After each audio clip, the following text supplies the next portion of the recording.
آج کل social media کے اوپر یہ خبر گردش کرتی ہے کہ جس نے سب سے پہلے ربیع الاول کی بشارت دی تو وہ جنت میں جائے گا، اور اس طرح کے اور بہت سارے وعدے اس کے ساتھ منسوب کیے جاتے ہیں۔ عجیب سی کہانی ہے۔ اللہ کے محبوب علیہ الصلوۃ والسلام کا کوئی حکم اس باب میں نہیں ہے، بلکہ حکم یہ ہے کہ جب 29 دن ہو جائیں تو پھر چاند دیکھو، اور اگر چاند نظر آ گیا تو ٹھیک، ورنہ 30 دن پورے کرو۔ بس یہ سادہ سا ایک نظام ہے۔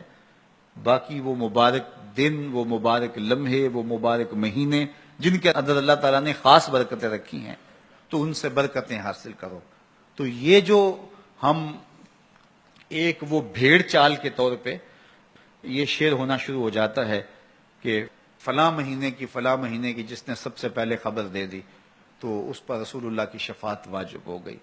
تو یہ کتنی بدترین بات ہے کہ حضور کے نام وہ چیز منسوب کر دی جو میرے حضور نے فرمائی ہی نہیں۔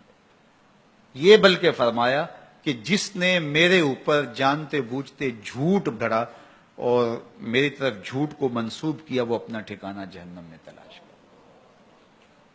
تو اس لیے یہ بات ذہن میں رکھیے گا کہ کبھی بھی جو ہے وہ حضور کے نام سے ایسی کوئی بات موجود نہیں، اور اس کو کبھی بھی شیئر نہ کیجیے گا۔ باقی آپ خبر دیں یا نہ دیں، جب ربیع الاول آئے گا پورے زمانے کو خبر ہوگی۔ وہ مہینہ طلوع ہو رہا ہے، بلبلیں چہکنے لگیں گی، غنچے مہکنے لگیں گے، کلیاں چٹکنے لگیں گی، ناگہاں ساکن ہواؤں پر روانی آ گئی، اور چمن کے پتے پتے پر جوانی آ گئی۔ آج زانوئے ازل نے صبح پہ انگڑائی لی، اور مسکرا کر ایک کرن نے ہاتھ میں شہنائی لی۔ مخزن اسرار قدرت کے امی پیدا ہوئے، غل ہوا دنیا میں ختم المرسلین پیدا ہوئے۔ تو جب وہ مبارک گھڑیاں، جن گھڑیوں میں صدیاں قبل میرے حضور آئے تھے، تو وہ لمحے آئیں گے تو برکتیں خود آپ روحوں میں اترتی محسوس کریں گے۔